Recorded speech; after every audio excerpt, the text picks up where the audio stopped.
Assalamualaikum warahmatullahi wabarakatuh. Saya Lutfi Septiana Dewi sebagai moderator dari kelompok 4 yang beranggotakan 1. Amar Abdurrahman, 2. Adian Heksmatyar, 3. Iin Fadilah, 4. Rizky Nurandini, 5. Yuda Aulia Rahman.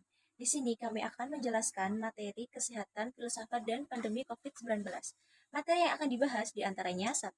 Ontologi kesehatan dan pandemi COVID-19, 2. Epistemiologi kesehatan dan pandemi COVID-19, 3. Aksiologi kesehatan dan pandemi COVID-19, 4. Studi kasus, 5. Kesimpulan dan referensi jurnal. Baik, langsung saja kita masuk pada materi pertama yang akan disampaikan oleh Edian Heksmatyar mengenai ontologi kesehatan dan pandemi COVID-19. Saya Adian Eksmatiar akan menyampaikan tentang pemikiran onologi filsafat mengenai pandemi COVID-19. Hakikat dari COVID-19 itu sendiri merupakan virus baru yang disebutkan oleh ilmuwan-ilmuwan diyakini ditularkan oleh hewan seperti kelelawar, terenggiling, serta ular yang merupakan subjek perantaranya, sebab masyarakat Cina sendiri penyuka kuliner ekstrim. Menurut hasil penelitian yang telah dipublikasi, COVID-19 merupakan virus alami, bukan karena rekayasa laboratorium belaka. Penyebarannya yang masif dan cepat, bahkan hampir ke penjuru dunia. Oleh sebab itu, negara-negara yang terpapar virus tersebut menjadi waspada. Di awal kemunculan virus ini dianggap disebabkan oleh hewan, namun lambat laun hipotesa tersebut bergeser pada proses penyebarannya yang dilakukan oleh sesama individu manusia. Sehingga dalam sekejap wabah ini menjadi pandemi dengan menjangkit lebih dari 100 negara di seluruh dunia. Muncul pertanyaan terkait persebaran virus corona ini, mengingat tidak hanya kesehatan saja yang menjadi korban, akan tetapi ekonomi pun menjadi korban, yang menjadikan sektor perekonomian di berbagai negara menjadi down. Virus ini memiliki masa inkubasi 14 hari untuk menyebar ke penderita dengan tidak memiliki gejala. Kemudian secara tidak sadar, virus tersebut menular ke orang lain. Oleh karena itu, pemerintah melakukan lockdown agar penularan virus COVID itu sendiri menjadi terhenti atau untuk meminimalisasikan. Sekian dari saya, selanjutnya akan disampaikan oleh pemateri kedua. Perkenalkan, nama saya Iin Fadilah. Saya dari kelompok 4. Di sini saya akan menjelaskan mengenai COVID-19 dipandang secara epistemologis. Nah, secara epistemologis, COVID-19 itu dipandang secara lingkup tata kehidupan masyarakat, yaitu bahwa sejak menyebarnya COVID-19 secara cepat, itu hampir seluruh dunia membuat kehidupan yang berubah. Dalam artian adanya datangnya COVID-19, terutama pada negara Indonesia ini, yaitu karena persebaran COVID yang sangat pesat, yang sangat cepat, persebaran virus corona ini akhirnya mengakibatkan kehidupan manusia itu menjadi berubah. Ya, contohnya banyak masyarakat yang mempunyai pekerjaan di luar kota terpaksa di PHK, dipulangkan ke kampung halamannya karena terjadinya menurunnya ekonomi masyarakat. Nah, lalu banyak masyarakat yang merasa tidak adil. Banyak juga penjual yang dibatasi dalam segi penjualannya. Bahkan orang yang berjualan di malam hari pun hanya mendapat waktu sampai jam 8 malam. Bisa dibayangkan yang biasanya orang menjual nasi goreng sampai larut malam jam 12, bahkan ada juga yang sampai jam 1. Tapi karena adanya COVID-19, banyak peraturan-peraturan pemerintah melakukan agar persebaran COVID-19 itu tidak semakin meluas. Banyak juga korban terjadinya COVID-19 ini, banyak korban yang meninggal karena terkena virus corona ini. Nah, di sini pemerintah sudah seharusnya menjadikan sebuah teknologi itu salah satu kebutuhan pokok untuk menunjangnya penerapan kebijakan, seperti dengan berlakunya PP tentang pembatasan sosial yang berskala besar. Dan di sini pemerintah melakukan lockdown, di mana orang itu tidak sembarangan untuk pergi kemana-mana, apalagi untuk keluar kota. Jadi banyak jalur-jalur yang di lockdown agar orang-orang itu tidak sembarangan masuk ke wilayah orang tersebut. Ya, tujuannya takut ya, ada orang asing gak taunya dia itu membawa virus corona ke wilayah orang lain juga.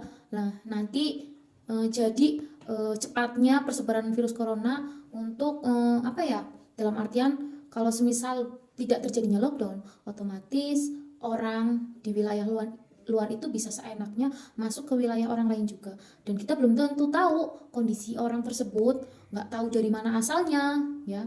Jadi takutnya persebaran COVID-19 itu takut menjadi lebih banyak dan lebih banyak korban. Sejak adanya COVID-19, banyak sekolah-sekolah yang dilakukan secara online, yaitu dengan cara apa? Yaitu dengan cara menggunakan HP ya. Jadi biasanya sekolah itu dilakukan tatap muka, bertemu dengan seorang guru, langsung berangkat dari rumah ke sekolah. Namun semenjak adanya COVID-19, itu teknologi memang sangat dibutuhkan sekali ya untuk membantu kelangsungannya kehidupan masyarakat. Ya seperti contohnya halnya anak sekolah, yaitu membutuhkan HP, dan HP ini suatu bentuk contoh teknologi Indonesia ya. Nah, untuk berlangsungnya suatu kegiatan. Nah, jadi saat adanya COVID-19 semakin banyak korban, bahkan semakin cepat persebarannya. Di situ pemerintah melakukan bahwasanya anak sekolah itu sekolah tidak boleh tatap muka ya, dalam artian dilakukan sistem pembelajarannya itu dengan cara menggunakan HP ya. Jadi tatap mukanya itu lewat HP gitu. Nah, tidak harus dari sekolah langsung bertemu dengan guru, itu tidak. Nah, jadi pemerintah itu melakukan sistem pembelajaran bahwasanya anak sekolah itu harus tidak boleh melakukan sistem pembelajaran dengan tatap muka, yaitu langsung ke sekolah ya. Jadi lebih tepatnya itu melakukan sekolah dengan cara daring, yaitu dengan sistem di dalam HP. Nah, terus banyak masyarakat tidak boleh melakukan kegiatan keagamaan yang sistemnya itu mengumpulkan orang. Nah, jadi adanya COVID-19 itu dilarang keras bahwasanya orang melakukan suatu kegiatan yang sifatnya itu dapat bisa memunculkan orang banyak. Ya, contohnya kayak ada suatu pengajian gitu ya. Biasanya kalau setiap ada pengajian itu pasti banyak pengunjung. Nah, dilihat dari segi penilaiannya, kalau misal ada pengajian, otomatis banyak orang yang berkunjung.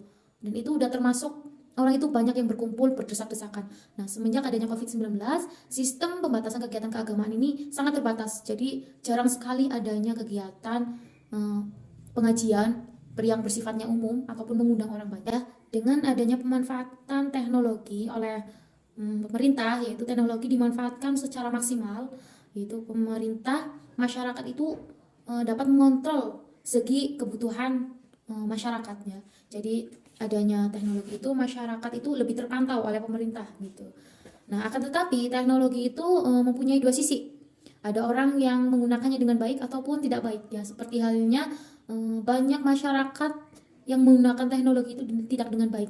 Seperti apalagi adanya persebaran hoak-hoak ya. Persebaran kabar-kabar tentang COVID yang mungkin belum pasti akan kebenarannya, namun karena orang dengan cepatnya menyebar berita hoak, itu menjadikan masyarakat itu panik ya. Dan pada akhirnya karena takut masyarakat menjadi salah paham tentang adanya pemanfaatan teknologi, akhirnya pemerintah melakukan undang-undang ITE, yaitu tujuannya agar pemerintah memberikan perlindungan kepada masyarakat itu lebih baik ya. Jadi tidak sembarangan orang itu menyebarkan berita-berita hoak atau berita-berita yang bersifatnya tidak nyata ya, hanya semata-mata itu menakut-nakuti orang yang ada di negara kita ini ya. Jadi mereka itu menggunakan teknologi untuk menakut-nakuti orang, apalagi memanfaatkan adanya virus corona itu ya. Jadi pemerintah itu melakukan undang-undang ITE untuk mempertegas siapapun dia yang menyebarkan berita hoak, berita tanpa kenyataan, maka akan dikenakan pidana, baik di penjara ataupun didenda. Nah, jadi dengan adanya sistem undang-undang ITE ini, masyarakat itu lebih menjamin akan kenyamanan masyarakat ya, lebih menjaga perlindungan masyarakat tersebut ya. Jadi saat itu teknologi itu sangat dibutuhkan oleh masyarakat, yaitu agar dapat bersama-sama untuk membantu pemerintah menanggulangi yaitu pada masa pandemi. Ya, mungkin itu yang dapat saya sampaikan menyangkut epistemologi. Saya Yuda Aulia Rahman akan menjelaskan tentang ilmu filsafat aksiologi di bidang kesehatan. Hak kesehatan pekerja merupakan salah satu jenis dari hak asasi manusia yang harus dipenuhi dan dijamin oleh negara tanpa diminta sekalipun. Dengan adanya kebijakan pemerintah di bidang kesehatan ini, diantaranya mengimpor berbagai alat kesehatan dan memberikan insentif bagi tenaga kesehatan dan memberikan prioritas anak untuk sekolah, yang tentunya memberikan manfaat yang sangat luar biasa. Dari kebijakan tersebut terdapat nilai yang terkandung diantaranya. Pertama, timbulnya rasa empati terhadap kinerja tenaga medis yang merupakan garda terdepan dalam memerangi pandemi. Yang kedua, timbulnya rasa kegotong royongan di masyarakat untuk saling memperhatikan kesehatan di lingkungannya. Selain itu, masyarakat juga menjadi terbiasa untuk menerapkan pola hidup sehat. Contoh dengan cuci tangan, membersihkan rumah dan lingkungannya atau sebagainya. Kesehatan masyarakat adalah sebagai suatu tindakan yang dilakukan untuk mencari, mengamati, dan menyelidiki setiap masalah ataupun kejadian yang terjadi di masyarakat yang termasuk dalam ruang lingkup kesehatan masyarakat. Penelitian pada hakikatnya merupakan suatu penyelidikan secara sistematis. Nah, penelitian kesehatan dilakukan dalam rangka mengatasi masalah-masalah di bidang kesehatan dengan berbagai pengaruh dan dampak yang ditimbulkannya. Penelitian kesehatan memiliki dua sasaran, yaitu yang pertama ada memecahkan masalah kesehatan individu yang sedang mengalami masalah kesehatan atau yang sedang sakit.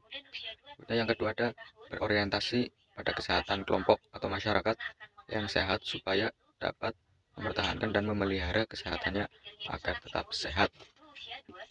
Pada dasarnya kesehatan kuncinya pada manusianya, bukan penyakitnya. Sekian dari saya. Di sini saya Amar Abdurrahman akan melanjutkan materi selanjutnya mengenai studi kasus tentang pengaruh framing media tentang pandemi COVID ini terhadap sosiologis dan psikologis masyarakat Indonesia.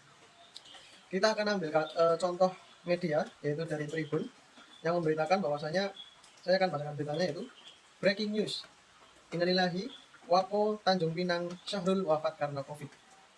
Di sisi lain juga banyak media-media yang mengabarkan tentang hal-hal kematian yang terjadi akibat COVID.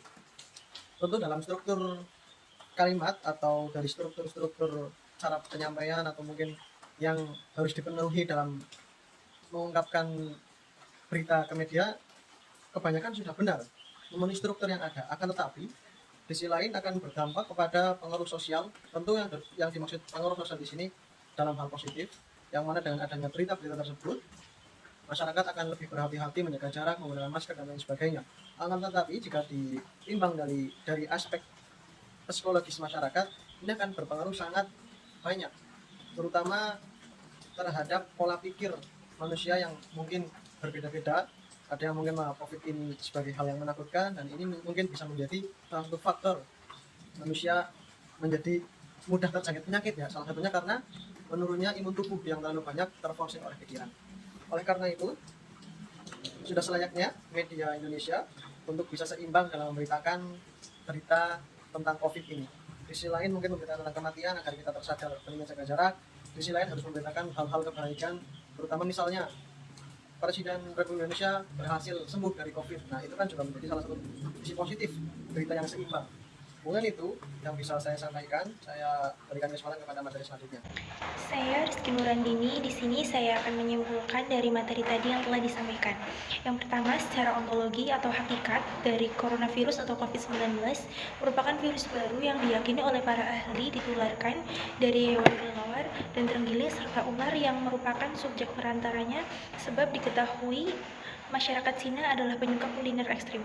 Yang kedua, secara epistemologi, COVID-19 dipandang dalam lingkup tata kehidupan manusia, seperti yang kita ketahui bahwa cepatnya penyebaran virus COVID-19 ditambah ribuan korban di seluruh dunia membuat tatanan kehidupan manusia berubah, di mana segala aktivitas masyarakat dibatasi, ekonomi dunia mendadak mengerem perputarannya, dan teknologi daring bergeser menjadi kebutuhan yang sangat penting. Ketiga, secara aksiologi, merupakan salah satu jenis hak asasi manusia yang harus dipenuhi dan dijamin oleh negara tanpa diminta sekalipun.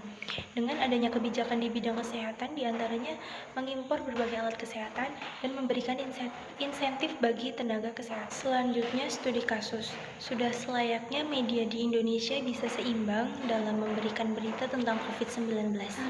Sekian yang dapat saya sampaikan. Saya kembalikan kepada moderator untuk Baik, terima kasih kepada semua teman-teman yang telah memaparkan materinya.